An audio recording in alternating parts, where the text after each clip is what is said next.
लक्ष्मीनाथ समारंभां नाथयामुन मध्यमाम् अस्मदाचार्य पर्यन्तां वन्दे गुरुपरम्पराम् यो नित्यमच्युत पदाम्बुज युग्मरुक्म व्यामोहतस्तदितराणि तृणाय मेने अस्मद्गुरोर्भगवतोस्य दयैकसिन्धोः रामानुजस्य चरणौ शरणं प्रपद्ये। मातापिता युवतयस्तनयाः विभूतिः सर्वं यदेव नियमेन मदन्वयानाम् आद्यस्य नः कुलपतेर्वकुलाभिरामं श्रीमत्तदङ्घ्रियुगलं प्रणमामि मूर्धना।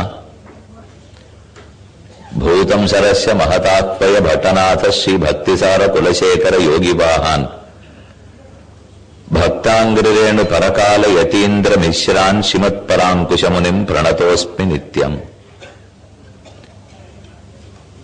ஆஸ்திகர்களான பக்தர்கள் கூடியுள்ள இந்த கோஷ்டியில்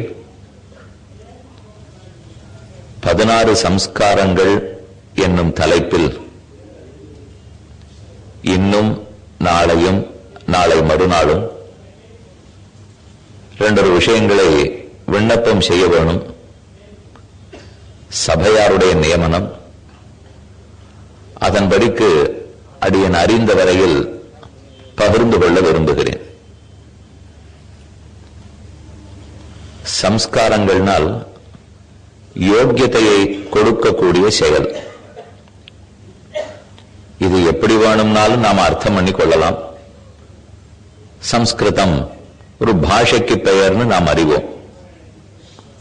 அதைத்தான் தேவ பாஷை, கீர்வாணி என்னெல்லாம் சொல்லுகிறோம். அந்த சம்ஸ்கிருதத்துக்கு நிகரான பெருமை கொண்டது அனாதியான பாஷை நம்முடைய தமிழ் மொழி. ஒரு மொழி சம்ஸ்கிருதம்.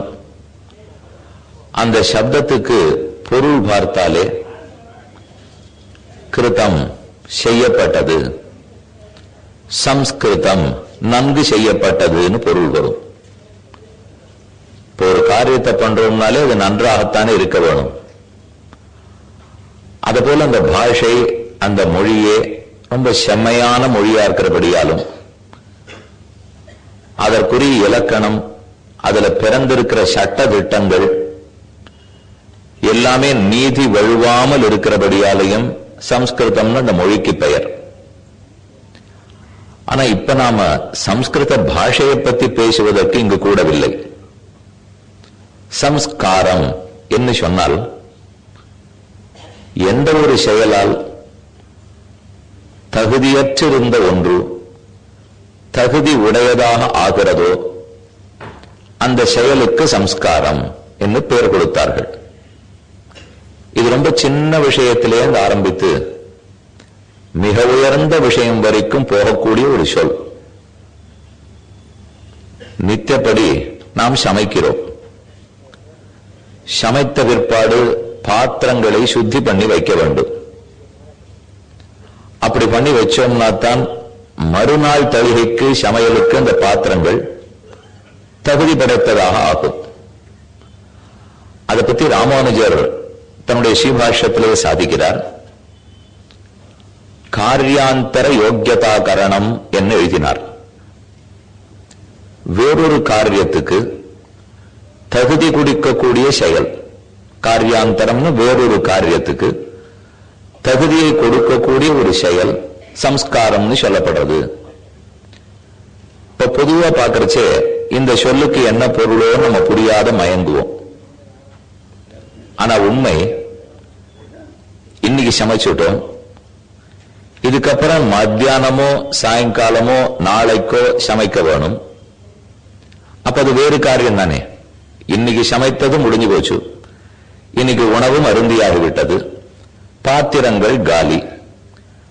அதற்கப்புறம் வெற்று பாத்திரத்தை அப்படியே போட்டுட்டால் அடுத்த வேளை சமைக்கிறதுக்கு அது உபயோகப்படாது. அதனால காரியாந்தரத்துக்கு மறுநாள் சமைப்பதற்கு எது யோக்கியதையை கொடுக்கிறதோ அந்த செயல் சம்ஸ்காரம். இப்பதான் நீங்க கொஞ்சம் நன்னா கேட்டுக்கணும். என்ன இந்த இப்ப சம்ஸ்காரம்னு எதை பார்க்க போறோமோ அதுல 3 அம்சங்கள் உள்ளன. எந்த ஒரு சம்ஸ்காரத்திலும் அநேகமாக இந்த 3 இருக்கும்.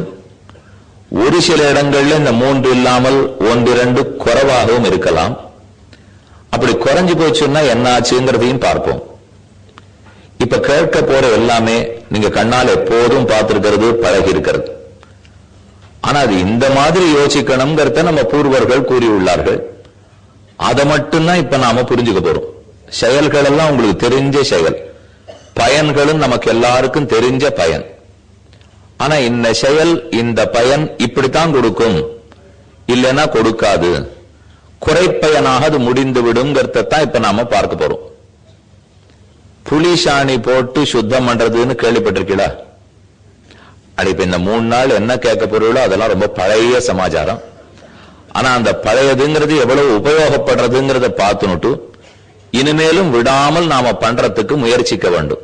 அதுக்குத்தான் இந்த 3 நாள் நம்ம பண்ண போற பிரயத்தனமே, முயற்சியே. புலி சாணி போட்டு தேய்ச்சோம்னால் பாத்திரம் பளபளான்னு ஆகும், அழுக்கு போகும். சாம்பல் பொடி போட்டு தேய்க்கலாம், இல்ல வேற அரப்பு பொடி இருந்தா போட்டு தேய்க்கலாம், செங்கல் பொடி போட்டு தேய்க்கலாம், எதுவும் உபயோகப்படுத்தலாம். ஆனா அது மட்டும் சம்ஸ்காரம் ஆயிடாது. சாஸ்திரம் சொல்ற சம்ஸ்காரம்ங்கிறது முதல்ல புனிசாணி போட்டு தேய்க்க போறோம். அதுக்கு வேண்டிய திரவியம் புளியோ சாணியோ இல்ல அழுக்கு போக்கக்கூடிய எந்த வஸ்துவமோ ஏதோ ஒரு பொடி. வெறும பொடி அதன் தலையில போட்டுவிட்டா அழுக்கு போகுமான்னா? நாம கையால வைத்து வேகமா தேய்ச்சாத்தான் அழுக்கு போகும். அப்ப திரவியம் புளியோ சாணகமோ பொடியோ அதுக்கு கர்மா கிரியா வேணும் இல்லையோ? நாம கையால அழுந்த போட்டு தேய்க்கிறது தான் கிரியா. இந்த ரெண்டும் சேர்ந்துடுத்துனாலே அழுக்கு போயிடும், பத்து போயிடும். எந்த அரிசியும் ஒட்டின்னு இருக்காது, பருப்பு ஒட்டின்னு இருக்காது, கரியமது ஒத்தின்னு இருக்காது, போயிடும். அப்ப மறுநாள் சமைக்கிறதுக்கு அது உபயோகம் ஆயிடுதா? ஆகிவிட்டது. ஆனா சாஸ்திரம் அது உபயோகப்படாது, இன்னும் அதற்குரிய தகுதி வரலேன்னு தான் சொல்றது. ஏன்னா இதுக்கு மேல 3வது சமைக்க போறதுங்கிறது பகவானுக்கு கண்டரோல பண்றதுக்காக. அப்ப அதற்குரியதா இந்த பாத்திரம் ஆக்கப்படணும். நாம சமைக்கிறதுக்கு தகுதி வேணும்னு உடனே அரிசியை களைஞ்சு போடுறதுக்கு தகுதியா, புளி போடுறதுக்கு தகுதியா, சாத்துமது பொடியோ குழம்பு பொடியோ போடுறதுக்கு தகுதியா என்ன மட்டும் யோசிக்க கூடாது. அதற்கப்புறம் இந்த சமையல் முடிஞ்சுட்டு பெருமாளுக்கு நைவேத்தியம் பண்ண வேண்டும். அப்ப நைவேத்தியம் பண்றதுக்குண்டான திரவியத்தை சமைக்கக்கூடிய பாத்திரம் இது. அந்த பாத்திரத்துக்கு எல்லாத்துக்கும் யோக்கியத்தை வரணும் இல்லையா? சமையல் நன்னா நடக்கிறதுக்கும் யோக்கியத்தை வரணும். இப்ப வெங்கல பாத்திரம் ஈய பாத்திரத்துக்கு என்ன பூசி வைக்கணுமோ அதை 3 மாசத்துக்கு ஒரு தரம் 6 மாசத்துக்கு ஒரு தரம் பூசி வச்சாதான் கலும்பு வராது இருக்கும். அப்பதான் அது விஷம் சேராத இருக்கும், உடம்புக்கு ஆரோக்கியமா இருக்கும். அது ஒரு பக்கம். ஆனா அந்த சம்ஸ்காரத்தை பத்தி மட்டும் இப்ப நாம பேச போறது இல்லை. இதற்கு மேல இந்த பாத்திரத்துல பண்ணப்பட்ட பொருள் எதுவோ அது பகவானுக்கு நைவேத்தியம் பண்ணப்படணும்னால் இந்த செய்ய போற செயல் அதுக்கும் சேர்த்து சம்ஸ்காரமாக இருக்க வேண்டும். அப்படின்னா மொத்தம் 3 பகுதி தேவைப்படுறது. முதல் தேவை அழுக்கு போக்குறதுக்கு இருக்கிற திரவியம், 2வது தேவை கையால வேகமா தேய்க்கிறது, 3வது தேவை அதற்குரிய ஏதோ சொல்லப்பட்ட மந்திரத்தை ஓதுவது. ஏதோ ஒரு மந்திரத்தை சொல்லிக்கொண்டேதான் அத்தை தேய்க்க வேண்டும். இந்த 3ல 1 குறைஞ்சிடுத்துன்னு வச்சுங்களேன். ஒருவேளை திரவிய லோபம் ஏற்படலாம், கிரியா லோபம் ஏற்படலாம், மந்திர லோபம் ஏற்படலாம். அடிக்கடி இந்த 3 நமக்கு காதல விழுந்திருக்கு இல்லையா? நம்ம என்ன ஹோமம் பண்றோம்னாலும் வேற ஏதாவது பண்ணாலும் நமக்கு திரவிய லோபம் ஏற்பட்டிருக்கும். அப்படின்னா சேர்க்க வேண்டிய திரவியம் குறைஞ்சு போயிருக்கும். நெய் சேர்த்து ஹோமம் பண்ணணும்னா நெய்யில குறைச்சல் இருக்கலாம், இல்ல நெய்ய வாங்கின இடத்துல குறைவு இருக்கலாம், அது திரவிய லோபம். இப்ப புளியோ சாணியோ இல்லாமல் வேற ஏதாவது ஒரு பொடியை கையால போட்டு வேகமா தேய்ச்சி விட்டோம்னு வச்சுங்க, அழுக்கு போயிடும். ஆனா சாஸ்திரம் எந்த திரவியத்தை உபயோகப்படுத்துன்னு சொல்லியிருக்கோ அந்த திரவியத்துக்கு குறைவு வந்துடுத்து. அடுத்து கிரியாலோபம். திரவியத்தை மட்டும் பாத்திரத்தின் தலையில போட்டுட்டால் கையை வச்சு தேய்க்கவே இல்லைன்னால் அழுக்கு எப்படி போகும்? அப்ப கிரியையில் இருக்கிற லோபம், நாம செய்ய வேண்டிய செயல்ல லோபம். 3வது இந்த 2ஐயும் ஒழுங்கா பண்ணேன், ஆனா 3வது சொல்ல வேண்டிய மந்திரத்தை சொல்லாம தேய்ச்சுட்டேன்னு வச்சுங்க, அப்ப மந்திர லோபம் ஏற்படுறது. முதல் 2ஐயும் ஒழுங்கா பண்ணிவிட்டா பாத்திரம் பளிச்சுன்னு ஆயிடும், மறுநாள் சமையல் பண்ணலாம், குறவில்லை. ஆனா 3வதுல குறைவு ஏற்பட்டுட்டால் அதில் சமைக்கப்பட்ட பண்டம் பெருமானுக்கு நைவேத்தியமா போறதுக்கு தகுதி இருக்காது. அங்க மட்டும்தான் ஆபத்து வரும். அதனால இந்த 3ஐயும் சேர்த்தே செய்ய வேண்டும். திரவிய லோபம், கிரியாலோபம், மேற்கொண்டு மந்திர லோபம். இந்த 3ம் இல்லாம சேர்ந்து ஒரு செயல் நடந்தால் அதற்கு சம்ஸ்காரம்னு பேர். வெறும பாத்திரம் தேய்க்கிறதுன்னு ஒரு திருஷ்டாந்தத்துக்காக சொன்னேன். 3 நாளும் பாத்திரம் தேய்க்கிறத பத்தி தான் பார்க்க போறோமோன்னு யாரும் நினைச்சுட வேண்டாம். அப்ப புரியட்டும். ஆரம்பிக்கச்சவே ரொம்ப கஷ்டமா இருந்தா எல்லாம் அங்கங்க உட்கார்ந்து வேற இப்பதான் உட்கார்ந்து இருக்கு, கொஞ்சம் சுலபமா புரிஞ்சதா இருக்கட்டுமேங்கிறதுக்காக முதல்ல விண்ணப்பம் செய்தேன். நல்ல பாத்திரம் தேய்க்கிறதுலே வச்சு அதுவும் முக்கியம் தானே. ஒரு சம்ஸ்காரம் இருந்து அந்த பாத்திரம் மறுநாள் தேய்க்கிறதுக்கு உபயோகப்பட்டு வரணும் இல்லையா? ஆகவே சம்ஸ்காரம்னு சொன்னால் வேறொரு காரியத்துக்கு தகுதியை ஏற்படுத்தக்கூடிய செயல். செயல் மட்டுமல்ல, செயலோடு கூடிய திரவியம், திரவியத்தோடு கூடிய மந்திரம், இந்த 3ம் சேர்ந்துதான் அத்த சம்ஸ்காரமாக்குறது. தேய்க்கிறது மட்டும் சம்ஸ்காரம் இல்லை, திரவியம் தனித்து பார்த்தாலும் சம்ஸ்காரம் இல்லை, மந்திரத்தை நானே எங்கேயோ உட்காந்து சொன்னாலும் சம்ஸ்காரம் இல்லை. இந்த 3ம் சேர்ந்தால் தான் அது சம்ஸ்காரம் ஆறுது. இது எதை எதை உபயோகப்படுத்துறதுக்காக? தகுதி இல்லாம ஏதோ ஒண்ணு இருக்கு, தகுதி படைத்ததை ஆக்கிறதுக்காக சம்ஸ்காரம் பண்றோம். எது அந்த மாதிரி இருக்கலாம்னால் நம்ம சரீரத்துக்கு சம்ஸ்காரமா இருக்கலாம், மனசுக்கு சம்ஸ்காரமா இருக்கலாம், ஆத்மாவுக்கே சம்ஸ்காரமா இருக்கலாம், இல்ல நம்மை தாண்டி வேறுபட்டு இருக்கிற திரவியங்களுக்கு சம்ஸ்காரமா இருக்கலாம். புஷ்பம், பழம், வெத்தலைப்பாக்கு, பாத்திரம், இது எல்லாத்துக்கும் பண்ற சம்ஸ்காரம் பொதுவானது. இதெல்லாம் நாம அறிந்தது. அடுத்து சரீர சுத்தி. நாம பகவானுக்கு ஆராதனை பண்ண போறோமோ, நித்தியம் சந்தியாவந்தனம் பண்ண வேண்டுமோ, நம்ம நாமே சுத்தமா வச்சுக்கணுமோ இல்லையோ, அதற்காக என்னென்ன சம்ஸ்காரம் பண்றோமோ அது சரீர சுத்திக்காக. அப்புறம் மனசுத்தி. சரீரம் ரொம்ப சுத்தமா இருக்கு, பளபளான்னு இருக்கார், கமகமான்னு இருக்கார், ஆனா மனசு முழுக்க நாற்றம் என்றிருந்தா லாபம் இல்லை. அப்ப மனசுத்திக்கு சில சம்ஸ்காரங்கள் பண்ண வேண்டும். மனசு நன்னாத்தான் இருக்கு, சரீரமும் நன்னா இருக்கு, ஆடை அலங்காரமும் நன்றாகத்தான் உள்ளது, பாத்திரம், பண்டம், நெய், பாலு, தயிர் எல்லாம் நல்லா இருக்கு. இது இத்தனை ஒழுங்கா இருந்தாலும் ஆத்மாவுக்கு ரொம்ப நாளா பாபங்கள்ங்கிற கர்மங்கள் ஒட்டிண்டே இருந்தால் அப்ப ஆத்மா சுத்தமா இல்லைன்னு அர்த்தம். மனசுக்கு சுத்தி இல்லாமை, சௌச்சம் இல்லாமை, நல்லெண்ணங்கள் இல்லாமை, சரீரத்துக்கு சுத்தி இல்லாமை, அழுக்கோடு இருத்தல், ஆத்மாவுக்கு சுத்தி இல்லாமை, பாப கர்மங்களோடு சேர்ந்திருத்தல். இது இத்தனையும் போக்குவது சிரமம். ரொம்ப சுலபம் தரையை சுத்தப்படுத்துறது, வேஷ்டியை சுத்தப்படுத்துறது, பாத்திரத்தை சுத்தப்படுத்துறது, இது சுலபம். ஆனா அதை விட கஷ்டம் மனசுத்தி, அதை விட கஷ்டம் ஆத்ம சுத்தி. இது இத்தனையுமே சுத்தமா இருந்தா தானே ஏதோ ஒண்ணுத்துக்கு யோக்கியத்தை கிட்டும், அத்த நாம உபயோகப்படுத்த முடியும். அதற்குத்தான் இந்த சம்ஸ்காரங்கள்ங்கிறது ஏற்பாடு பண்ணி வச்சிருக்கா. இப்ப நாம பார்க்க போற 16லயும் பாத்திர சுத்தியோ, தரைய அலம்புறதோ, வேட்டிய கசைக்கு நினைக்கிறதோ வரப்போறதில்லை. அந்த 16ம் வேறு ஏதோ. 16ம் பெற்று பெருவாழ்வு வாழ்கன்னு சொல்றாள் இல்லையோ.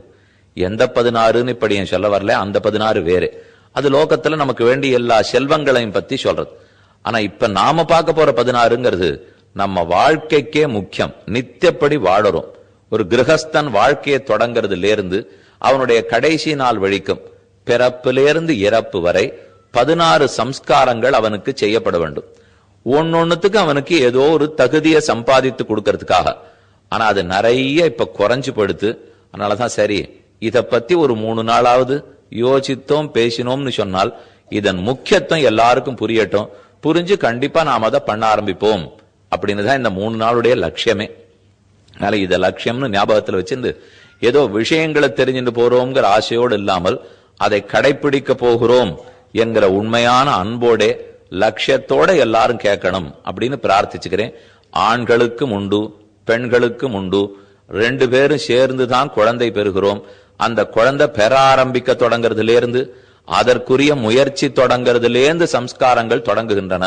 இதெல்லாம் இப்ப எழுதி வைக்கப்பட்டதே அல்ல, வெகு நாட்களா எழுதி வைக்கப்பட்டது. நாம பண்றோம், இந்த சடங்குகள் எல்லாத்தையும் நாம பண்ணாம விட்டுடல. ஆனா பலன் அதனுடைய முக்கியத்துவம் தெரியாத பண்ணிட்டு இருக்கோம். அதனால அது பண்ற சமயத்துல அதில் நோக்கம் இல்லாமல் வேற எதிலோ நோக்கத்தோட இருக்கிறோம். இப்ப நீங்க எல்லாரும் இங்க உட்கார்ந்து 16 சம்ஸ்காரங்கள்ங்கிற உபன்யாசம் நடக்கிறது. எல்லாருக்கும் அதை தெரிஞ்சுக்கணும்னு தான் ஆசை. இங்க தெரிஞ்சுட்டோம் இல்லையா? இதே போல கல்யாண மண்டபத்துல உட்கார்ந்து இருக்கிறச்சேவோ இல்ல உபநயன மண்டபத்துல உட்கார்ந்து இருக்கிறச்சேவோ கண்டிப்பா அந்த மேடையில ஒரு சத்தம் இல்லாத எல்லாரும் நம்ம பார்த்துட்டு இருக்கோம்னா இல்லையே. பக்கத்துல இருக்கிறவாள்கிட்ட பேசின்னு தான் இருக்கும். வர்றவர் கையில அக்ஷதையை கொடுத்துட்டு போறார். எப்ப கெட்டி மேளம்ங்கிற சத்தம் கேட்கறதோ அப்ப அக்ஷதை போட்டுரும். அது வரைக்கும் தான் நாம தெரிஞ்சு வச்சுருக்கிறது. அவர் என்ன மந்திரம் சொன்னா அக்ஷதை போடணும், அக்ஷதை எப்ப போடணுங்கிறதுக்கு மந்திரம் இருக்கு, எத்தனை நேரத்துல போடணும்னு இருக்கு.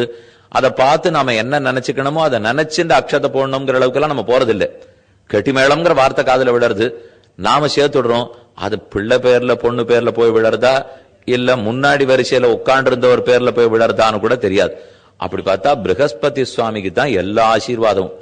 எந்த கல்யாணத்துக்கு போனீங்களோ உபநயனத்துக்கு போனாலும் மொத்தத்தையும் அவர் பெற்றுக் கொள்ளுகிறார். அதனால அவர் மந்திரத்தை ஒழுங்கா சொன்னார், அவர் வாங்கிட்டு போயிட்டார். பத்தியா, மந்திரத்தை ஒழுங்கா சொன்னது அவர் தான், பிள்ளையோ பொண்ணோ சொல்லல. யார் மந்திரத்தை ஒழுங்கா சொல்றாளோ அவளுக்கு தான் அக்ஷத ஆசீர்வாதம் கிடைக்கும்.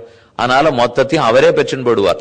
அப்படி இல்லாமல் இது அறிந்து உட்காரணம் இல்லையோ. இனிமே நம்ம கல்யாணத்துக்கு போனாலும் சரி, உபநயனத்துக்கு போனாலும் சரி, ஒரு குழந்தை பிறந்து நாமகரணம் பெயர் சூட்டு விழா 11ஆம் நாள் கார்த்தால பண்றோம் இல்லையோ, நாமகரணத்துக்கு போனாலும் அங்க என்ன நடக்கிறதுங்கிறதுல கவனத்தோடு இருக்க வேண்டும். இப்ப நீங்க இங்க உட்கார்ந்து இருக்கிறச்சே எல்லாரும் ஒத்தருக்கு ஒத்தர் பேச ஆரம்பிச்சுன்னா என்ன ஆகும்? அப்புறம் ஒத்தர் பேசவே வேண்டாமே, எல்லாருமே அவரவர்கள் பேசிட்டு பாடோ இல்லையோ. ஆனா நிஜமா கல்யாணத்திலையும் உபநயனத்தையும் அதைத்தான் பண்றோம். அது கண்டிப்பா தவிர்க்கப்பட வேண்டியது. சாப்பிடும் போதும் தவிர்க்கப்பட வேண்டியது, வேற பேச்சு பேசக்கூடாது. பெருமான ஆராதிக்கும் போதும் பேச்சு தவிர்க்கப்பட வேண்டும். கல்யாணத்துல மற்ற இடத்திலையும் அதை பத்தி தான் பேச வேண்டுமே தவிர வீண் வம்புகள், ஊர் வம்புகள், வீட்டு கதைகள் பேசுவதே கூடாது. இது பேசக்கூடாதுன்னா பேசலமேனால் இந்த 16 பத்தின முக்கியத்துவம் தெரியாதனாலதான் பேசிட்டு இருக்கும். அது நமக்கு தெரிஞ்சுடுத்துன்னு வச்சுங்க, நடக்கிற ஒன்னொன்னு நமக்கு புரிந்தால் அப்ப தானே கவனம் அங்க இருக்கும். நடக்கிறது நமக்கு புரியாதனாலே கவனம் அங்க இல்லை. எப்படி அவ என்ன பண்றான்னு நமக்கு தெரியல, அப்ப பக்கத்துல தெரிஞ்சவா இருக்கா பேச ஆரம்பிச்சிருவோம் இல்லையோ. இப்ப அங்க என்ன நடக்கிறதுன்னு தெரிஞ்சு விட்டால் அதற்கப்புறம் நாம ஆரோடையும் கதையே பேச மாட்டோமே. இப்ப ஒரு 4 விஷயம் ஒரு கட்டமாட்டம் போட்டுங்கோ, மனசுலயே போட்டுங்கோ, கையில காகிதம் இருக்கணுங்கிற தேவையில்லை. அதை மனசுல போட்டுனுட்டீங்கன்னா பார்க்க போற விஷயத்துக்கு ஒரு முன்னுரையா வச்சிருந்து என்னத்தை தெரிஞ்சுக்க போறோம்ங்கிறத மனசை தயார்படுத்திடலாம். போன ஆண்டு நாம இங்க வேதம் சனாதன தர்மம்ங்கிறத பத்தி பார்த்தோம். கிட்டத்தட்ட அதனுடைய தொடர்ச்சி இதுன்னு கூட வச்சுக்கலாம். ஏன்னா ஸ்ரௌத்தம் ஸ்மார்த்தம் இந்த 2ஆகத்தான் கர்மங்கள் எல்லாம் சம்ஸ்காரங்கள் விதிக்கப்பட்டிருக்கின்றன. இப்ப 16ன்னு சொல்லச்சே உங்களுக்கு சந்தேகம் வரும், இல்ல 40 சம்ஸ்காரம்னு கேள்விப்பட்டிருக்கோமே, 48 சம்ஸ்காரம் கேள்விப்பட்டிருக்கோமே, 12 உண்டே, 18 உண்டே, நீர் 16ன்னு சொல்றீர்கள். இதெல்லாம் ஓரொரு ரிஷி ஓரொரு மாதிரி சொல்லி வச்சிருக்கார். போதாயனர் ஒன்று கூறுகிறார், ஆபஸ்தம்பர் ஒன்று சொல்றார், கௌதமர் ஒன்று சொல்றார், ஆஸ்வலாயனர் ஒன்று சொல்றார், திராக்யாயனர் ஒன்று சொல்றார். இவ எல்லாரும் ஒத்தொத்தர் ஸ்மிருதிகள் எழுதியிருக்கா. சூத்திரங்கள் கிரஹ்ய சூத்திரங்கள் எழுதி உள்ளார்கள். வேதம் வேதாந்தம், அதன் தொடர்ச்சி தான் ஸ்மிருதிகள், தர்ம சூத்திரங்கள், கிரஹ்ய சூத்திரங்கள். இவற்றை கொண்டுதான் இந்த 16 சம்ஸ்காரங்களையும் நாம தெரிஞ்சுக்க வேண்டியிருக்கு.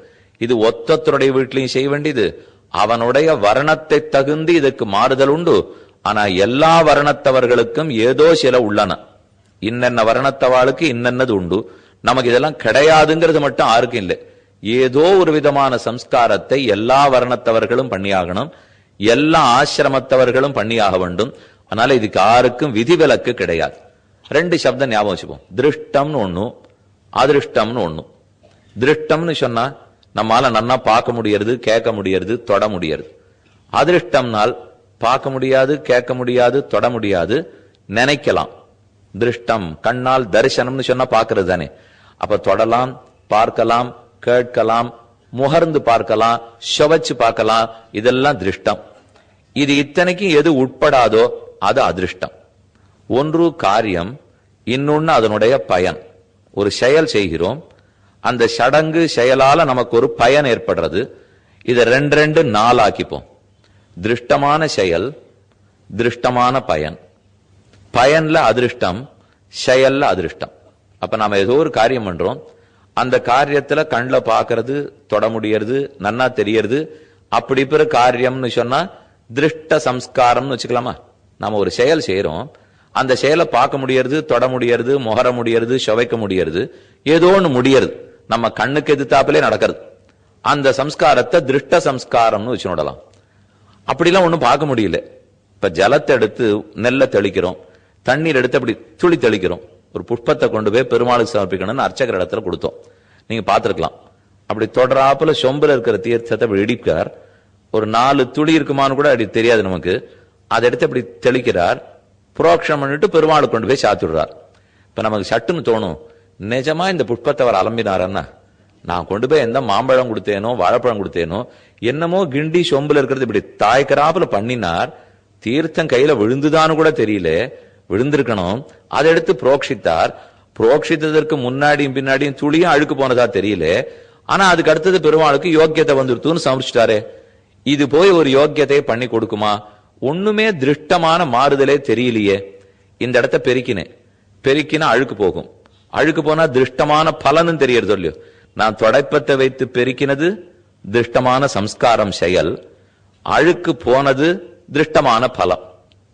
உடம்ப நன்னா தேய்ச்சி குளித்தது திருஷ்டமான செயல், உடம்புல இருக்கிற அழுக்கு போனது திருஷ்டமான பலம். பாத்திரத்தை நன்னா அழுக்கு போக தேய்ச்சேன், திருஷ்டமான சம்ஸ்காரம். பாத்திரத்தில் அழுக்கு போச்சு, திருஷ்டமான பலம். இந்த ரெண்டுத்துல ஆறுக்கு சந்தேகம் இல்லை. திருஷ்ட சம்ஸ்காரம், திருஷ்ட பலம். அதே அதிருஷ்ட சம்ஸ்காரம் அதிருஷ்ட பலம் இருக்குமோ இல்லையோ. நாம பண்ற சம்ஸ்காரமே ஒண்ணும் கண்ணுக்கே தெரியல, அது அதிருஷ்ட சம்ஸ்காரம். பலம் நிச்சயமா தெரியல. சொர்க்கத்துக்கு போறதுக்கா இன்னத்தை பண்ணுன்னு சாஸ்திரம் சொல்றது. யாரேனும் பார்த்திருக்கோமா, முகர்ந்து இருக்கிறோமா? அந்த பலமே நமக்கு தெரியாது இல்லையா. பித்ருலோகத்துக்கு போய் ஆனந்தமா இருப்பாய், சூரிய லோகத்துக்கு போய் ஆனந்தமா இருப்பாய். ஏன் அவ்வளவு? மோட்சத்துக்கு வைகுந்தத்துக்கு போய் இனிமே திரும்பி வராமல் இருப்பாய். பலமே அதிருஷ்டம் இல்லையோ. அப்ப அதிருஷ்டமான பலம் அதிருஷ்டமான சம்ஸ்காரம், திருஷ்டமான பலம் திருஷ்டமான சம்ஸ்காரம். இந்த ரெண்டு நாளை குலுக்கி போட்டோம்னா என்னென்ன வரும்? நான் செய்யற சம்ஸ்காரம் திருஷ்டமா இருக்கு, பலமும் திருஷ்டமா இருக்கு. நான் செய்த சம்ஸ்காரம் திருஷ்டமா இருக்கு, ஆனா பலம் அதிருஷ்டமா இருக்கு. நான் செய்த சம்ஸ்காரம் அதிருஷ்டமா இருக்கு, பலம் திருஷ்டமா இருக்கு. நான் செய்த சம்ஸ்காரம் அதிருஷ்டமா இருக்கு, பலமும் அதிருஷ்டமா இருக்கு என்று நாளா பிரிச்சு பார்த்துடலாமா? அதை பார்த்துட்டோம்னாலே ரொம்ப அழகான ஒரு அபிப்பிராயம் இப்ப எல்லாருக்கும் வந்துடும். எது எதுங்கிறதை சாஸ்திரத்துல இருந்து ஒன்னு ரெண்டு சொல்றேன். நமக்கு தெரிஞ்ச லௌகிக விஷயமும் பார்ப்போம். லௌகிக வைதிக சம்ஸ்காரங்கள்னு முதல்ல ரெண்டு வகைப்படும். லௌகிக சம்ஸ்காரங்கள் தேய்ப்பது பெருக்குவது முதலானவை. வைதிக சம்ஸ்காரங்கள் சாஸ்திரத்துல சொல்லப்பட்டபடி பண்ணுகிற சம்ஸ்காரங்கள். இந்த ரெண்டுத்துக்கு அம்சங்கள் பல இருக்கும். திரவியம் ஒரு அம்சம், செயல் ஒரு அம்சம், மந்திரம் ஒரு அம்சம். அப்ப அநேக அம்சங்கள் சேர்ந்திருக்கிறது சம்ஸ்காரம். அத லௌகிக சம்ஸ்காரம்னு சொல்லலாம், வைதிக சம்ஸ்காரம்னு சொல்லலாம். அத திருஷ்டம்னு பிரிச்சுக்கலாம், அதிருஷ்டம்னு பிரிச்சுக்கலாம். ஒரு சுவாமியை பத்தி அழகான சரித்திரம். அதை சொன்னா இந்த திருஷ்டத்துக்கு அதிருஷ்டத்துக்கும் வித்தியாசம் தெரிஞ்சிடும். ரெண்டு கதை சொல்றேனே. ஒரு கதை திருக்கண்ணமங்கை ஆண்டான்னு நீங்க கேள்விப்பட்டிருக்கலாம். நாதமணிகளுடைய சச்சிஷ்யர். நாகப்பட்டினம் திருவாரூர் பக்கத்தில் இருக்கிறது திருக்கண்ணமங்கைங்கிற திவ்யதேசம். பெரும்புற கடல், ரொம்ப ஆச்சரியமான பெருமாள். திருக்கண்ணமங்கைங்கிறது கிருஷ்ண கஷேத்திரம். கண்ணனாகவே பெருமாள் ரொம்ப நின்ன திருக்கோலம். மிக உயரமான திருமேனியோட பெருமாள் சேவை சாதிக்கிறார். வெண்சங்க முன்னேந்திய கண்ண நிந்தனக்கும் குறிப்பாகில் கற்கலாம் கவியின் பொருள்தானே என்று திருவங்கியாழ்வாருடைய பாசுரம். அங்க கண்ணன் எழுந்துள்ளி இருக்கிறார். நாம் பாடின பெரிய திருமொழி ரொம்ப கஷ்டம். 1084 பாசுரங்கள் பாடியிருக்கேன். உமக்கு அதன் அர்த்தத்தை தெரிஞ்சுக்கணும்னு ஆசை இருந்தா என்கிட்ட மாணவனா வாரும், உமக்கு நான் கத்துக் கொடுக்கிறேன்னு பெருமாளை பார்த்தே சொல்லிட்டார் ஆழ்வார், திருவங்கி ஆழ்வார். பகவானுக்கும் திருப்தி. உம்மகிட்ட மாணவனாக்கு வர்றதுக்கு எனக்கு கசக்கவே இல்லை. இப்பேற்பட்ட வாத்தியார் கிடைக்கிறதுக்கு நான் தான் பிரார்த்திச்சிருக்கணும். விஸ்வாமித்திரரை வாத்தியார வச்சுட்டேன். அவரே இன்னும் குரோதத்திலேருந்து மீளலே, காமத்திலேருந்து மீளலே. வச்சிருந்ததுனால எனக்கு ஒன்னும் பெரிய திருப்தி இல்லை. அவர் சகுந்தலையை பெற்ற கதை தெரியும். வடக்க போய் தபஸையே விட்டுட்டார். 10 வருஷம் கோபப்பட்டு காமப்பட்டு சந்தியாவந்தனத்தையே மறந்து விட்டார். இப்படி இருக்கிறவ நான் ராமாவதாரத்துல விஸ்வாமித்திரர் போய் ஆச்சாரியனா வச்சுட்டு இருந்தேன். அதனால மனசு திருப்தி இல்லை. கிருஷ்ணாவதாரத்துல சாந்திபினியை தேர்ந்தெடுத்தேன். ஆனா அவரும் எனக்கு எல்லாம் சொல்லி கொடுத்தாரே தவிர உமக்கு என்ன குருதட்சணை வேணும்னு கேட்கறச்சே அவர் என்ன பதில் கேட்டிருக்கணும்? இப்பவே அடி எனக்கு முக்தி கொடுக்கணும்னு கேட்டிருக்க வேண்டாமா? நாகப்பழக்காரி கண்ணனிடத்துல மோட்சம் பெற்றாள். ததிபாண்டன் கண்ணனிடத்துல மோட்சம் பெற்றான். இவாளுக்கெல்லாம் என்ன ஆச்சாரியத்துவமா, பெரிய வைதுஷ்ய பூர்த்தியா, ஞானமா? ஒண்ணுமில்லை. ஆனா அவர்கள் கண்ணனை பார்த்த உடனே பரம்பொருள்னு தெரிஞ்சு மோட்சம் வாங்கினுட்டா. ஆனா சாந்தீபனி எனக்கு என்ன வேணும்னு தர்மபத்தினி இடத்துல கேட்டுன்னு வரேன்னு போய் ரொம்ப நாளா என் குழந்தைய காணும் பிராபாச கஷேத்திரத்துல தொலைச்சுட்டேன், அந்த குழந்தைய தேடி கண்டுபிடிச்சு கொடு அப்படின்னு கேட்டு கண்ணனுக்கு ரொம்ப வருத்தம். என்கிட்ட கடைசியில ஒரு பிராகிருத பலத்தை போய் ஆச்சாரியன் கேட்டுட்டாரே. ஆச்சாரியனுக்கே மோட்சத்துல விருப்பம் இல்லைன்னா வேற யாரு கண்ணன்ட்ட வரப்போறா சொல்லுங்க. அதனால அப்பவும் அவருக்கு ரொம்ப வருத்தம். ராமாவதாரத்திலையும் வருத்தம், கிருஷ்ணாவதாரத்திலையும் வருத்தம். திருவங்கி ஆழ்வார் சொன்ன உடனே பரம திருப்தி. இவர் தான் உண்மையான ஆழ்வார், இவரிடத்துல நாம கத்துக்கணும். ஆனால் நிக்கிறவர் அர்ச்சாவதார பெருமாள். கல் ரூபத்துல தானே சிலா ரூபத்துல நிற்கிறார். அர்ச்சை இன்னொருத்தர் இடத்துல கற்றுக்குமா, நகருமா, உட்காருமா, படிக்குமா? அதனால பெருமாள் ஆழ்வாருக்கு அப்பவே உறுதி சொன்னாராம், நானும் அடுத்த பிறவி ஒண்ணு எடுக்கிறேன், நீரும் அடுத்த பிறவி எடும். நீர் கார்த்திகையில் கார்த்திகை பிறந்தீர். கார்த்திகை மாசம் கிருத்திகா நட்சத்திரம். அவரேதான் நம்பிள்ளைங்கிற மகாச்சாரியரா அவதரிக்கிறார். பகவான் ஸ்ரீ கிருஷ்ணன் அவன் ஆவணி மாசம் ரோகிணியில அவதரித்தவர். அவர் பெரியவாச்சான் பிள்ளைங்கிற ஆச்சாரியனா அவதரித்தார். நம்பிள்ளை நடத்தல அனைத்து அர்த்தங்களையும் பெரியவாச்சான் பிள்ளை கற்றார். அப்ப திருவங்கியாழ்வாரே ஆச்சாரியன் நம்பிள்ளை, கண்ணனே சிஷ்யன் பெரியவாச்சான் பிள்ளை, ஆச்சாரியனிடத்துல சிஷ்யன் எல்லாத்தையும் கத்துனுட்டார்னு சரித்திரம். இது திருக்கண்ணமங்கை க்ஷேத்திர மகாத்மத்துக்காக விண்ணப்பம் பண்ணேன். அங்க திருக்கண்ணமங்கை ஆண்டான்னு ஒரு மகாச்சாரியர் இருந்தார். அவர் பெருமாளுக்கு நித்தியம் சேவிப்பார், கைங்கரியம் பண்ணிட்டு இருந்தார். ஒரு நாள் கோவில்ல இருந்து வெளியில வரச்சே 2 நாய்கள் சேர்ந்து சண்டை போட்டு இருந்தது. ஏன் சண்டைன்னு 2 நிமிஷம் நின்று பராக்கு பார்த்துட்டார். பார்க்க மாட்டார். ஆனா அன்னைக்கு என்னமோ விசித்திர சங்கல்பம் பார்த்தார். ஒண்ணுக்கொண்ணு கடிச்சின்றது, பிராணம் படுத்து. 2 நாய்க்கும் உரிய எஜமானர்கள் வந்தா. என் நாய் தான் தப்பு, உன் நாய் தான் தப்புன்னு சண்டை வலுத்தது. 2 பேரும் கத்திய உருவிண்டு ஒத்தருக்கொத்தர் குத்திக்கவே போயிட்டா. இத பார்த்துன்றவர் நினைக்கிறார், ஒண்ணுமில்லாத ஒரு நாய், இத தன் சொத்து தான் தான் காப்பாத்தணும்னு இந்த எஜமானன் எவ்வளவு ஒரு பிடிமானத்தோடு இருக்கிறான். ஒரு நாயை ரட்சிக்க அதனுடைய எஜமானன் இவ்வளவு பிரயத்தனப்பட்டால், அப்ப அடியேங்கிற ஒரு ஜீவாத்மாவை ரட்சிக்க இந்த பகவான் எவ்வளவு பிரயத்தனப்பட மாட்டார்? அதனால அடியேன் அவருக்கு சொத்து, அவர் தான் இந்த சொத்தை ரட்சித்தாக வேண்டும். இதன் பொறுப்பு என்னதல்ல, இத ரட்சிக்க அடியனுக்கு தெரியவும் தெரியாது, இந்த பொறுப்பு அடியேனதும் அல்ல, அந்த பொறுப்பு உடையவனையே சாரும் என்று நினைத்து வியாபாரத்தை விட்டார். தான் என்னென்ன வியாபாரம் பண்ணிருந்தாரோ, வியாபாரம்னா தொழில் அர்த்தம் இல்லை, வியாபாரம்னா கைங்கரியம்னு அர்த்தம். மற்ற எத்தத்த உபாயமா பற்றிருந்தாரோ எல்லாத்தையும் விட்டார். எங்கேயும் போக்குவரத்தை நிறுத்தினுட்டார். அந்த க்ஷேத்திர வாசல்லே இருப்பார், போவார், பெருமாள் கைங்கரியம் பண்ணுவார், அங்கேயே வாசல்லே இருப்பார். அப்படியே நித்திய கைங்கரியத்திலே காலத்தை கழிச்சுட்டார், மோட்சத்துக்கே போட்டார். மற்ற எல்லா வியாபாரத்தையும் விட்டார்னு சொல்லுவார்கள். அவரை பத்தி ஒரு அழகான சரித்திரம். அவர் நித்தியம் அலகிடுதல்ங்கிற திருப்பணி செய்து வந்தார். அலகிடுதல்னா பெருக்குதல் அர்த்தம். திருவனந்தபுரத்திலே பெருக்கினால், பெருமானுடைய திரு சன்னிதானத்துக்கு முன்னே பெருக்கினால் நம் பாபங்கள் அத்தனையும் பெருக்கப்படும் நம்மாழ்வாருடைய பாசுரம். கடைத்தலை சீக்க பெற்றால் கடுவினை களையலாமேனுட்டு திருவாய்மொழியில் 10ஆம் பத்து 2ஆம் திருவாய்மொழி பாசுரம். அடியார்களே, என்னுடைய சிஷ்யர்கள்னு யார் இருந்தாலும் நேர திருவனந்தபுரத்துக்கு போங்கோ, அனந்த பத்மநாப சுவாமியை சேவியுங்கள், கையில் தொடப்பத்தை எடுத்து அவன் சன்னிதானத்தை நன்கு சுத்தம் பண்ணுங்கள். பண்ணினால் அங்க இருக்கிற அழுக்கு எப்படி போகுமோ அதை போல உங்களுடைய பாபங்கள் எல்லாம் போயிடும் என்று நம்மாழ்வார் உபதேசிக்கிறார். கெடுமிடராயவெல்லாம் கேசவா என்ன நாளும் கொடிவினை செய்யும் கூற்றின் தமர்களும் குறுகில்லார் என் இனிமே யமபயம் உங்களுக்கு இல்லை, தொலைந்து போகும், நேர போங்கோ, பெருமாள் சன்னிதானத்துக்கு முன்னாடி பெருக்குங்கோள்னு ஆழ்வார் சாதித்தார்.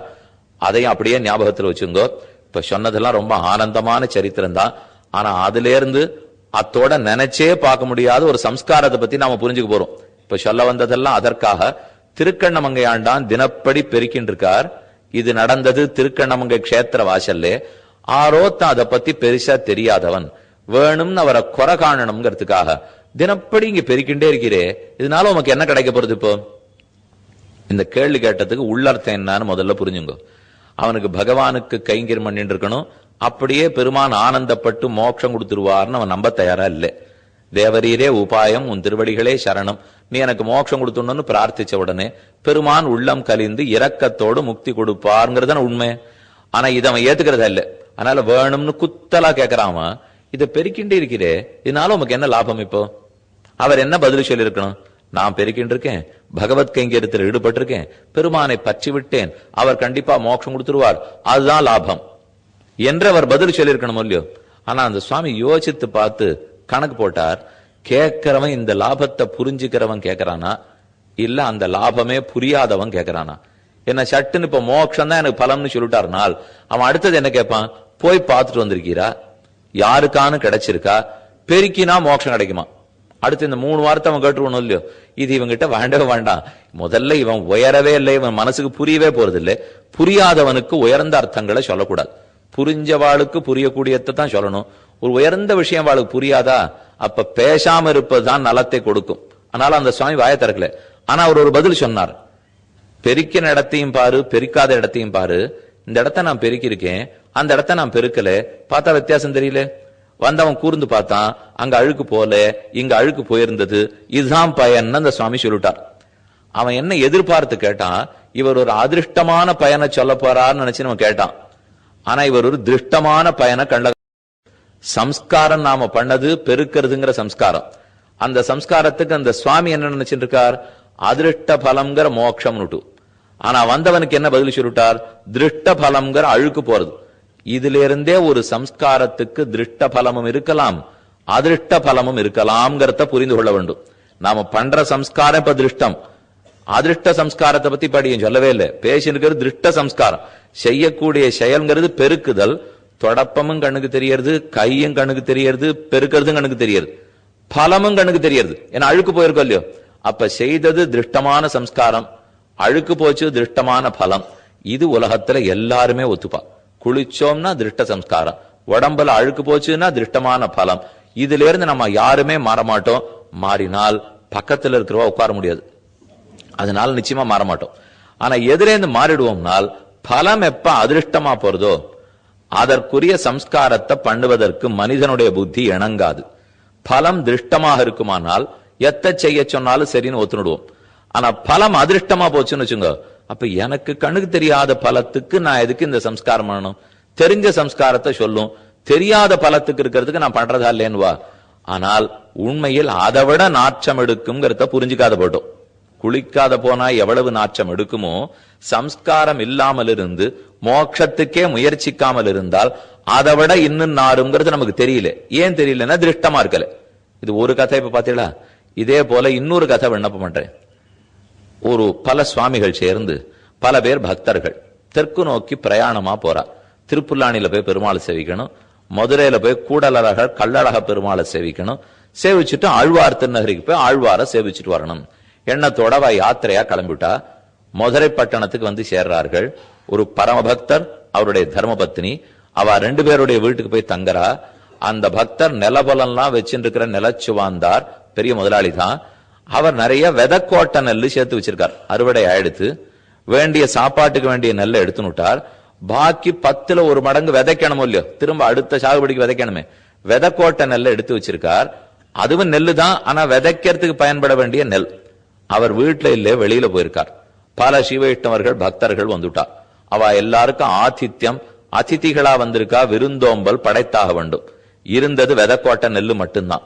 மொத்த விதக்கோட்டையும் எடுத்தா 2 நாள் அவர்கள் அமர்த்தி நன்கு விருந்து பண்ணி போட்டா. சாப்பிட்டுட்டார்கள், புறப்பு போயிட்டார்கள். 2 நாள் கழிச்சு எஜமானர் வெளியூர் போறவர் வந்தார். வந்த ஆளெல்லாம் கூட்டின்னு வந்துட்டார். விதப்பு பண்ணங்கிறதுக்காக கூட்டின்னு வந்து பார்த்தா விதக்கோட்டை நெல்ல காணும். பெண்ணே, நெல்ல வச்சிருந்தமே, விதக்கோட்டை நெல்ல காணுமே, விதைக்கிறதுக்கு நான் ஆள் கூட்டின்னு வந்திருக்கேனேன்னு சொன்னார். தர்மபத்னி பதில் சொல்றா, நான் விதைச்சுட்டேன்னா. அவருக்கு புரியல. நீ எங்க விதைப்பாய்? நான் இப்பதானே எல்லாரையும் கூட்டின்னு வந்திருக்கேன், ஆள்கார எல்லாரையும். நீ எப்ப விதைத்தாய்? அவர் இன்னும் சாமர்த்தியக்காரர். எங்கு விதைத்தாய்ன்னு அவர் கேட்கல. விதைத்தேன்னு சொன்னியே, அறுவடை எப்ப பண்ண போறேன்னார். அவர் கேள்வி ரொம்ப ஜாக்கிரதையா கேட்டிருக்கார். இந்த பெண்ணு விதைச்சுட்டேன்னு சொன்னாலோ இல்லையோ, எங்க காட்டுன்னு அவர் சொல்லல. அதான் தெரியுமே இல்லேன்னுட்டு. அவர் கண்ணிலேயே தெரியறது விதைக்கலன்னுட்டு, அவளுக்கு விதைக்க தெரியாதுன்னு அவளுக்கு தெரிஞ்சு போச்சு. அதனால வேணும்னு அந்த சுவாமி கேட்டார், விதைச்சுட்டேன்னுட்டே எப்ப அறுவடை, எங்க அறுவடை பண்ண போறேன்? நான் இங்க விதைச்சேன், வைகுந்தத்துல அறுவடை பண்ண போறேன்னு அவ பதில் சொன்னான். இப்ப இந்த கதையை ஞாபகம் வச்சுங்க. விதைச்சதுங்கிறதும் அதிருஷ்டம். அவ விதைக்கவே இல்லை, நெல்ல விதைக்கல, எல்லார் வயத்திலையும் தான் போட்டிருக்கா. ஆனா சொல்லச்சே விதைச்சேன்னுட்டா. விதைத்தேங்கிறதுக்கு பலம் எங்கு கூறினாள்? இங்க அறுவடை பண்ணி நெல் வர போறது இல்ல, சாப்பிடவும் போறது இல்ல. அப்படின்னு இப்பேற்பட்ட பாகவதோத்தமர்களுக்கு படைத்தால் பெருமாளுக்கு ஆனந்தம் ஏற்பட்டு மோட்சம் கொடுப்பான்ங்கிற எண்ணத்துலதான் அவ சொல்லிட்டா. அப்ப இந்த இடத்துல பண்ணப்பட்ட சம்ஸ்காரம் எப்படி? திருஷ்ட சம்ஸ்காரம் சாப்பாடு போட்ட வரைக்கும், அதிருஷ்ட சம்ஸ்காரம் விதைச்சேன்னு சொன்னது. ஏன்னா அவ விதைக்கல, உண்மையில விதைக்கலையோ இல்லையோ, விதைத்தது எது? சாப்பாடு போட்டதுதான் இப்ப விதைச்சது. அப்ப சாப்பாடு போட்டதுன்னு சொன்னா திருஷ்டமான சம்ஸ்காரம், விதைச்சதுன்னு சொன்னா அவ விதைக்கவே இல்லை. அப்ப அந்த சம்ஸ்காரம் அதிருஷ்டம். ரெண்டுத்துக்கும் எப்படி பார்த்தாலும் பலம் அதிருஷ்டம். ஏன்னா இங்க கிடைக்க போறது இல்லை, அங்கேயும் ஒரு பலன் திருஷ்ட பலம் இருந்திருக்கு. தானே உங்களுக்கு ஞாபகம் வந்திருக்கும். திருஷ்ட பலம் வந்த அதிதிகள் பசி ஆறினார்களோ இல்லையோ, அது திருஷ்டமான பலம். அப்ப திருஷ்ட சம்ஸ்காரமும் இருக்கு, அதிருஷ்ட சம்ஸ்காரம் இருக்கு, திருஷ்ட பலம் இருக்கு, அதிருஷ்ட பலம் இருக்கு. இந்த நாளைத்தான் நீங்க ஒரு கட்டமா போட்டு கொடுத்து விடவும். இது சாமானிய திருஷ்டாந்தம் புரியறதுக்காக சொன்னேன். இப்ப எதை பார்க்க வேணுமோ அதற்கு வருவோம். திருஷ்டமான சம்ஸ்காரம் பண்றோம், அதற்கு திருஷ்டமான பலம் கிடைக்கிறது. எல்லாருக்கும் தெரியும், பாத்திர சுத்தி பண்ணுதல், சரீர சுத்தி பண்ணுதல், பெருக்குதல், இவை அத்தனையும் திருஷ்ட சம்ஸ்காரத்துக்கு திருஷ்ட பலம் கிடைக்கிறது. அதை அடுத்தது சம்ஸ்காரம் திருஷ்டமா இருக்கு, ஆனா பலம் அதிருஷ்டமா இருக்குன்னு வச்சுப்போம். சம்ஸ்காரம் திருஷ்டமா இருக்குனால் சாஸ்திரத்துல ஒரு வாக்கியம் வருது, விரீஹீன் அவஹந்தி. விரீஹின்னா நெல், நெல்லை கொண்டு போய் உரல்ல போட்டு குத்து, அந்த நெல்லை எடுத்துக்கொண்டு மேற்கொண்டு நன்னா தளிகை பண்ணினா மாவு கிடைக்கும், மாவை அடையா தட்டு, அந்த அடைய புரோடாசமாக வைத்துக்கொண்டு யாகம் பண்ணு யஜ்யம் பண்ணுன்னு சாஸ்திரம் சொல்றது. அப்ப அது நெல்லு குத்துன்னு சொல்லி பாருங்க, இது திருஷ்டம் நினைக்கிறீங்களோ இல்லையோ, ஆனா இது அதிருஷ்டம். ஏன்னு சொல்றேன், உரல்ல போட்டு நெல்லு குத்தினாத்தான் நெல்லு குத்தினதா, இல்ல அந்த நல்ல நகத்தாலே எடுத்திருக்கலாமோ இல்லையோ? சுவாமி, நீர் எதுக்கு உரல்ல குத்துறது நகத்துல கிழிக்கிறதுன்னு எதையோ பத்தி பேசிட்டு இருக்கீள். எவ்வளவோ சுலபமான வழிகள்லாம் இன்னைக்கு இருக்கிறச்சே, ஏன் அதெல்லாம் அவங்களுக்கு புரியாதானால், அடியன் வேத வாக்கியத்தை பத்தி பேசிட்டு இருக்கேன், இன்னைக்கு இருக்கிற யந்திரங்களை பத்தி எல்லாம் இப்ப சொல்லிட்டு இருக்கல. அதனால அதுக்கு அறிந்தது விரீஹீன் அவஹந்தி, உரல்ல போட்டு நெல்லு குத்து. உடனே அதற்கு இருக்கிற பூர்வபக்ஷி சித்தாந்தி ரெண்டு பேரும் பேசிக்கிறா, உரல்ல நெல்லை குத்தி விடுறேன், நெல்லில் இருக்கிற உமிய நீக்கிறது பயனா இல்ல உரல்ல போட்டு நெல்லு குத்துறது பயனா? ரெண்டுத்துல எது சாஸ்திரம் சொல்ல வருது? அது தானே அதுக்கு வித்தியாசம் சொல்றது. அரவை இயந்திரம் இருக்கும், கல்லால பண்ணப்பட்ட அரவை, அதுல போட்டு உமிய நீ எடுத்துடக்கூடாது, உரல்ல தான் போடணும். அதனால உமி எடுக்கிறது முக்கியம் இல்ல, உரல்ல போட்டு உமி எடுக்கிறது முக்கியம். அப்ப அந்த இடத்துல வெறும உமி எடுத்துதல்னு சொன்னால் திருஷ்டமான சம்ஸ்காரம், ஆனா உரல்ல இட்டுத்தான் உமி எடுக்கணும்னு சொன்னால் அது வெறும் திருஷ்டத்தோட அங்க நிக்கலையோ இல்லையோ. ஏன்னா வெறும திருஷ்ட பலன் தான் அதுக்கு தேவைன்னு சொல்லியிருந்தால் எப்படி வேணா உமி எடுக்கணும்னு சொல்லிருக்கலாமே. அப்ப செயல் உரல்ல போட்டு உலக்கைய வச்சு நெல்லு குத்துறதுங்கிறது செயல், அது திருஷ்டமான செயல். ஆனா அந்த திருஷ்ட செயலுக்கு என்ன பலன் கிடைக்க போறது? இந்த யாக யஜ்யத்தை பண்ணி சொர்க்கத்துக்கு போறானே, அது அதிருஷ்டமான பயனா? அப்ப திருஷ்ட செயலுக்கு திருஷ்ட பயனும் பார்த்தோம், திருஷ்டமான செயலுக்கு அதிருஷ்டமான பயனும் பார்த்துட்டோம். அதுக்கப்புறம் செயல் அதிருஷ்டம், ஆனா பலன் திருஷ்டம். காரீரி இஷ்டிங்கிற யாகம் உண்டு. இப்ப இன்னைக்கு தேதிக்கு ரொம்ப முக்கியமான உதாரணம் இதுவா தான் இருக்கும். மழை வேணும்னா காரீரி இஷ்டி யாகம் பண்ண வேண்டும். மழை வந்து பெய்ய போறது கொட்ட போறதுங்கிறது திருஷ்ட பயன். பயன் மழை கண்ணால பார்க்க போறோம். ஆனா அந்த மழைக்கு வேண்டிய ஹோமம் பண்றோம், யாகம் பண்றோம், காரீரி இஷ்டி பண்றோமோ இல்லையோ, அதுக்கு வேண்டிய திரவியங்களுக்கெல்லாம் சம்ஸ்காரம் பண்ணி ஆகணும். அது அத்தனையுமே அதிருஷ்டம். அல்ல திருஷ்டமே இல்லையே, தேவதையே அதிருஷ்டம், கொடுக்க போற திரவியங்கள் அத்தனையும் அதிருஷ்டம். இந்த அதிருஷ்டமான சம்ஸ்காரத்தை கொண்டு பலன் திருஷ்டமா கிடைக்க போறது. கண்ணுக்கு நேரம் மழை கொட்ட வேண்டும். இப்ப விராட்ட பருவம் பாராயணம் பண்ணுங்கிறோம். பாராயணம் பண்றச்சிலே ரெண்டு பகுதி இருக்கு.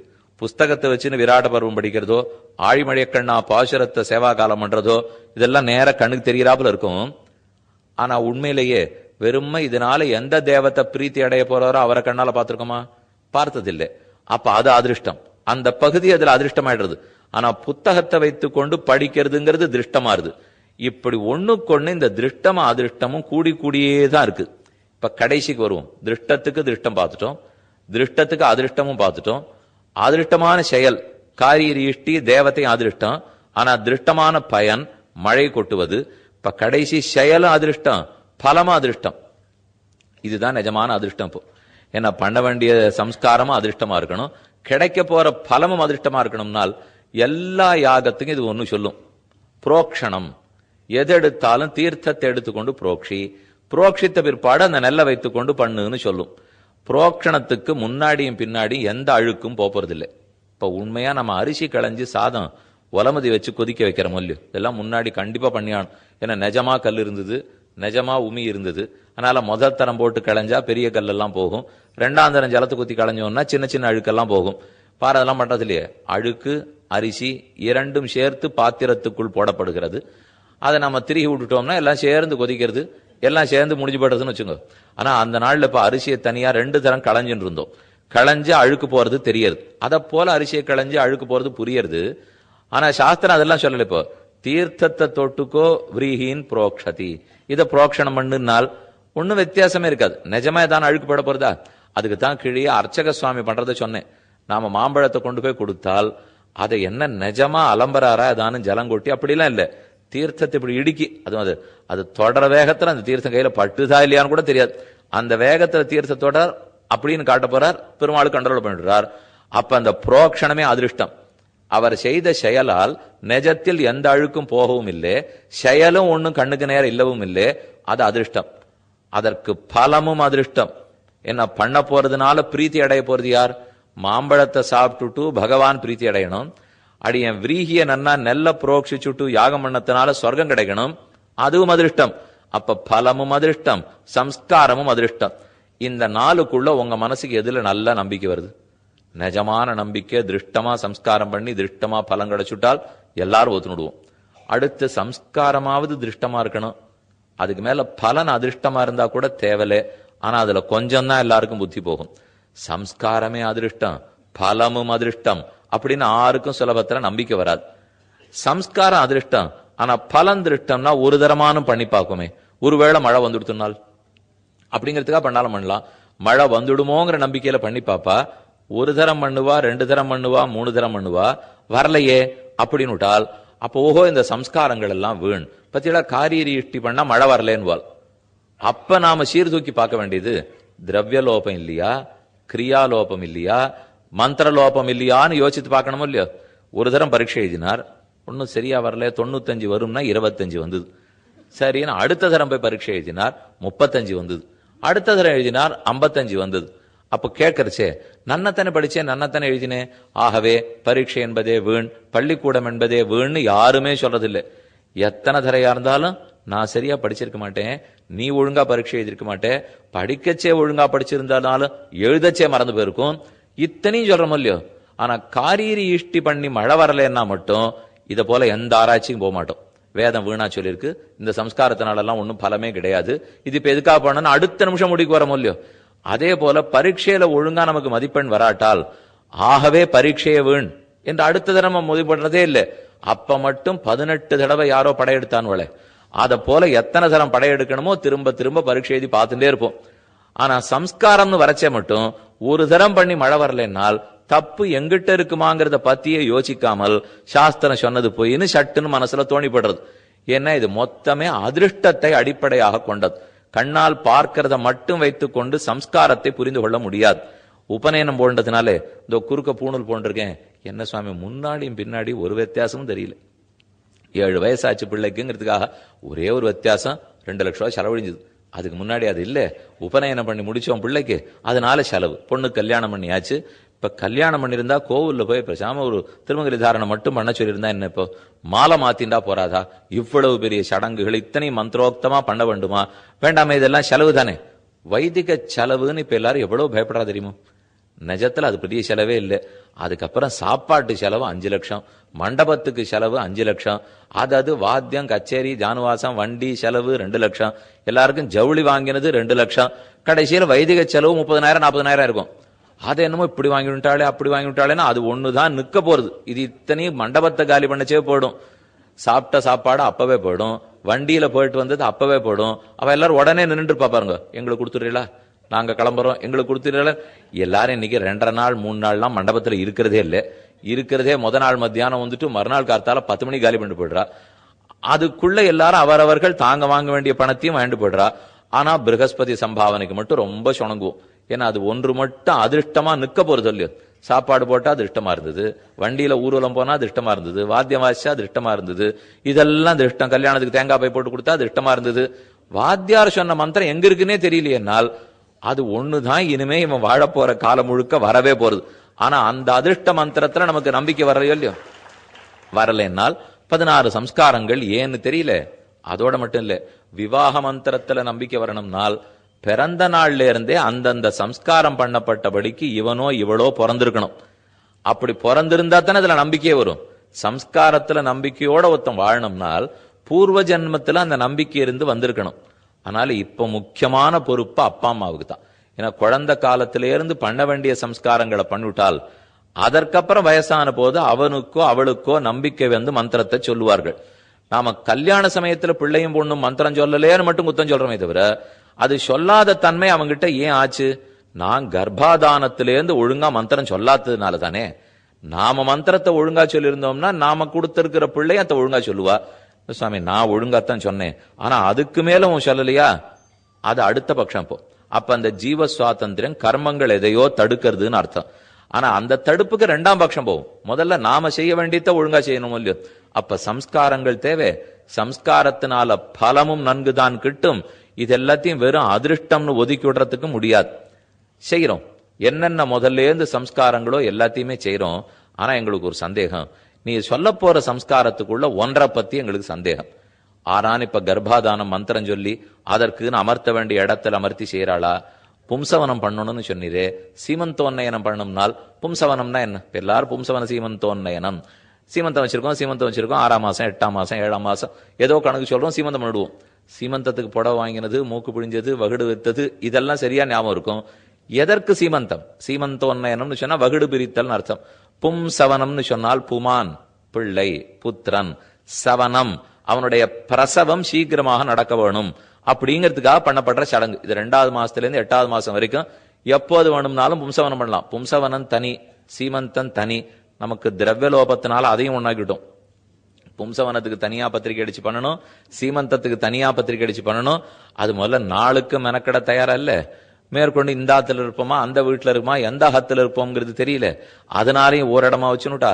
பிரகஸ்பதி சுவாமிக்கு நேரம் இருக்கணும், அத்தனாலையும் சேர்த்து வச்சுனுட்டோம் பண்றோம். ஆனா எங்களுக்கு ஒரு சந்தேகம் சுவாமி, பும்சவனம் பண்ணினோம்னால் முதல் குழந்தைக்கு மட்டும் பண்ணணுமா, எல்லா குழந்தைகளுக்கும் பண்ணணுமா? முதல் குழந்தைக்கு பண்ணா போறோம், எல்லா குழந்தைக்கும் பண்ணணும்னு இல்லை. ஆண் குழந்தை பிறக்கணுங்கிற விருப்பம் இருக்கிறவா பும்சவனம் பண்ணணுமா, இல்ல அந்த விருப்பம் இல்லாதவா பண்ண வேண்டாமா? பும்சவனம்னு சொன்னா புமான்ங்கிறது ஆண் சப்தம், ஆணை குறிக்கிறது. ஆண் குழந்தை பிறக்கணுங்கிறதுக்காக ஆசை இருக்கிறவா பண்ணட்டும். எனக்கு பெண் குழந்தை பிறந்தா எனக்கு ரொம்ப திருப்தி, அப்ப நான் பும்சவனே பண்ண வேண்டாமா? இல்ல பண்ண வேண்டும். அப்படின்னா சாஸ்திரம் ஒருதலை பட்சமா இருக்கோ?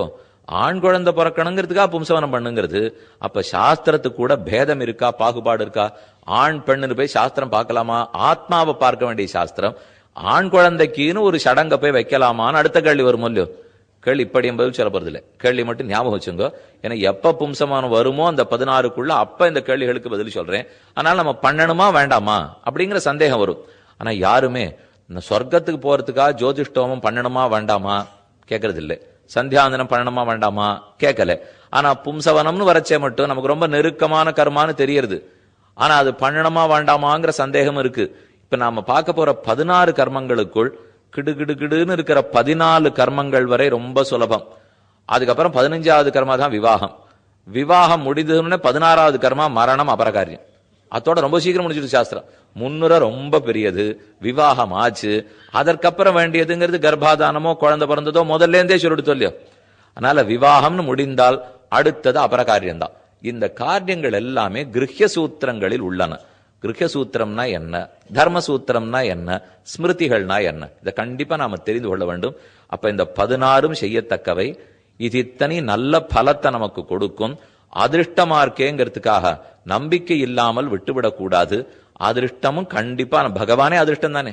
நம் கண் முன்னால் பகவான் நித்தியம் சேவிச்சுருக்கலையே, அர்ச்சாரூபத்துல சேவிக்கிறோம், அர்ச்சாரூபத்துல தான் நம்புகிறோம். அவருக்குத்தான் இத்தனை பூஜை புனஸ்காரங்களையும் பண்ணிட்டு இருக்கோம். அப்ப அது வரைக்கும் நமக்கு நம்பிக்கை வரதே தவிர கர்மங்கள்ல நம்பிக்கை வர்றதில்லை. எத்தனை நல்ல பக்தாளா இருப்பா, நித்தியம் கூட கோலுக்கு போயிட்டு இருப்பா. அவன் சந்தியாவந்தனம் பண்ணிரா பண்ணிவிட்டு தான் கோலுக்கு வந்திரான்னா, இல்ல அதெல்லாம் பண்றதில்லை, அந்த நிலைய கடந்துட்டோம்னுவா. அதுதான் எல்லாத்த விட ஆபத்து. பண்ணாதது ஒரு தப்பு, பண்ண வேண்டிய தேவையில்லை, ஏன்னா நாங்கள்லாம் பரம பக்தர்கள்னுவா. ஆனா சாஸ்திரம் சொல்றது அஹரஹ சந்தியாம் உபாசீத, தினப்படி சந்தியாவந்தனம் பண்ண வேண்டும். அதற்குரிய நேரத்தை ஒதுக்கு.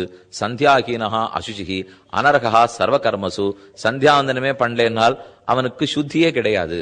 அவனுக்கு மேற்கொண்டு எந்த கர்மத்தை பண்றதுக்கும் தகுதி கிடையாது. அவன் பகவத் ஆராதனமே பண்ண முடியாது. மிக தெளிவு. பல பேரும் பிராத்த சந்தியாவந்தனம் சாயம் சந்தியாவந்தனம் பண்ணாலும் மாத்தியானிகம் பண்றதுக்கு பொழுதில்லைன்னு விட்டுடுவா. காலை சந்தியாவந்தனம் முடித்தால் உடனே மாத்தியானிகம் பண்ணிவிடலாம். மத்தியானம் வரைக்கும் காத்துட்டு இருக்கணுங்கிற தேவையில்லை. பிராத்த சந்தியா முடிஞ்சு போச்சுன்னா உடனே மாத்தியானிகம் பண்ணிவிடலாம். சாயங்காலம் கொஞ்சம் நேரம் கழிச்சு தான் வரப்போறோம். அதுல துரிய அர்க்ய பிரதானம் விடுறோம் பாருங்க. எல்லாரும் பண்றதாவே நினைச்சுன்னு சொல்லிவிடுறேன். 4வது அர்க்யம் விடுறோமோ இல்லையோ. முதல் அர்க்யம், 2வது அர்க்யம், 3வது அர்க்யம் விட்டுட்டோம். 4வது அர்க்யம்ங்கிறது காலந்தாழ்த்தினாத்தானே அர்க்யம் விடணும். துரிய அர்க்ய பிரதானம்ங்கிறது பிராயச்சித்த அர்க்ய பிரதானம் தானே. ஆனா பெரியோர்களுடைய வழக்கம் எல்லாருமே சகாலத்துல பண்ணா கூட அர்க்ய பிரதானம் இந்த 4வதையும் விட்டுடுவா. ஏன் இது எதனாலேங்கிறதுல இருந்து பல அர்த்தங்கள் நம்ம புரிஞ்சுக்கலாம். இப்போ 3 பண்ணா போருமே, அடி என் கார்த்தால சூரியோதயத்தின் போதே பண்ணிட்டு இருக்கேன்.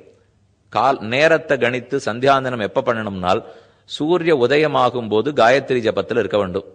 சூரிய உதயத்தினுடைய நேரம் மாறிண்டே இருக்கும். இப்ப தை மாசம் மார்கழி மாசம்னா வேற நேரம், இப்ப சித்திர வைகாசி வந்ததுன்னா வேற நேரம். வெய்யக்காலம் வர வர சீக்கிரம் உதிச்சிட போறது. மழைக்காலம் குளிர்காலம் வந்ததுன்னா நாழி கழிச்சு உதிக்க போறார். அப்ப எப்ப உதிப்பாரோ அப்பதான் அடியேன் காயத்ரி ஜபம் பண்ணிட்டு இருக்கணும். அப்ப அதுக்கு தகுந்த மாதிரி 15 நிமிஷம் 20 நிமிஷம் முன்னாடி சந்தியாவந்தனத்தை தொடங்க வேண்டும்.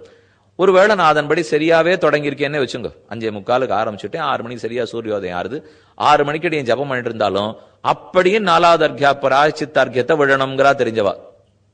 ஏன்னால் அடியனுக்கு இப்ப சரியா காலத்தை கணிக்கிறதுக்கு பஞ்சாங்கம் வேணுமா, நம்ம வீட்லயும் கடிகாரம் வேணுமா? அந்த காலத்துல இதை போல கடிகாரங்களோ சரியா துல்லியமா கணிக்கிறதுக்கோ வழி இல்லை. ஆனாலும் எப்ப கிரகணம், எப்ப அமாவாசை, எப்ப பித்திரு தர்ப்பணங்கிறத சரியா வச்சிருந்தா, நான் ஒருவேளை பாக்குறதுல கணிக்கிறதுல தப்பு பண்ணிட்டேன்னா, பஞ்சாங்கத்தை பாக்குறது தப்பு பண்ணிருக்கலாம், இன்னைக்கு நாள் நட்சத்திரத்தை தப்பா பார்த்திருக்கலாம், இன்னைக்கு 5:40ங்கிறத நான் 5:50ன்னு படிச்சிருக்கலாம், எப்படியும் தப்பு நிகழறதுக்கு வாய்ப்பு உண்டோ இல்லையோ. அப்ப அடியனுக்கு இருந்த அசக்தி காரணமா நேரத்தை தப்பா கணிச்சிருக்கலாம் இல்லையா. அதனால காலத்தை சரியா கணிக்க முடியாதுங்கிற குற்றத்துக்காக 4வது அர்க்கியத்தை விட்டுடுறேன். காலம் தள்ளி போச்சுங்கிறதுக்காக மட்டும் இல்லை, காலத்தை என்னால ஒழுங்கா கணிக்கிறதுக்கு முடியல என்று சொல்லி 4வது அர்க்கியத்தை விடலாம். எப்படி இருக்கட்டும். அப்ப சந்தியாவந்தனம் கண்டிப்பா பண்ணியாக வேண்டும். பக்தர்களா இருந்தா கூட அதை பண்ண மாட்டேங்கிறா. ஏன் பக்தி இருக்கே, அப்ப சொன்னா கேட்க மாட்டாளா? பகவானை பிடிக்கிற அளவுக்கு பகவான் எதை செய்யின்னு சொல்லியிருக்காரோ அது பிடிப்பதில்லை. அவரை ரொம்ப பிடிக்கிறது. அதனால கோவிலா போறேன், புஸ்தகம்லாம் படிக்கிறேன், நிறைய பாசுரங்கள்லாம் வாசிக்கிறேன், வேதம்லாம் சந்தோஷம் சொல்லிட்டு இருக்கேன், எல்லாம் சரி.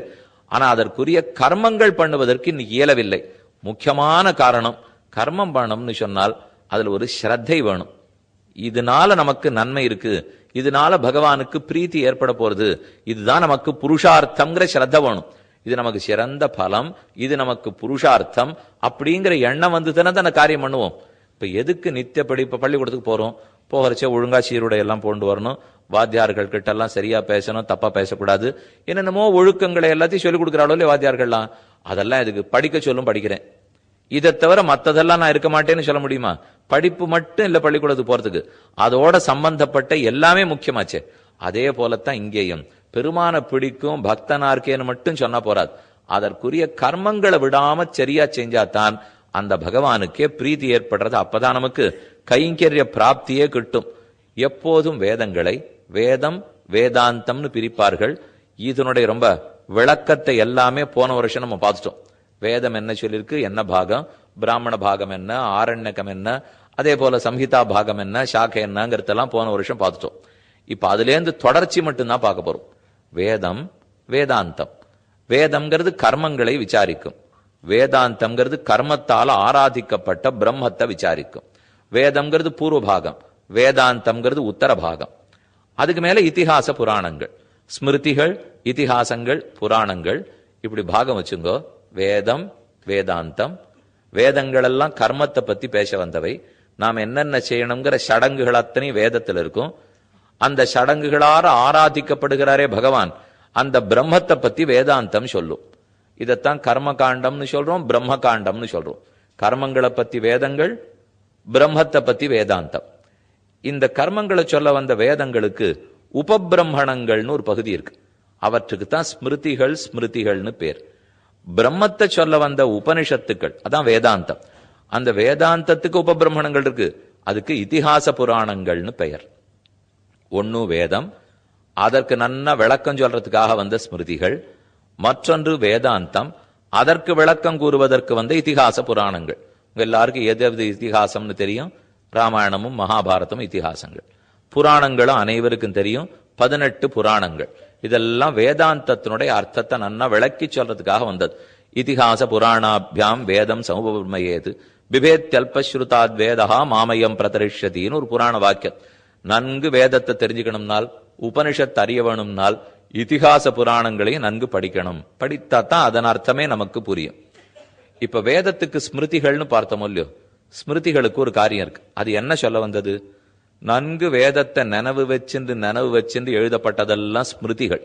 வேதத்தை ஸ்மரணம், ஸ்மிருதி, சிந்தனை. வேதத்தை நினைச்சே எழுதப்பட்டது ஸ்மிருதிகள்.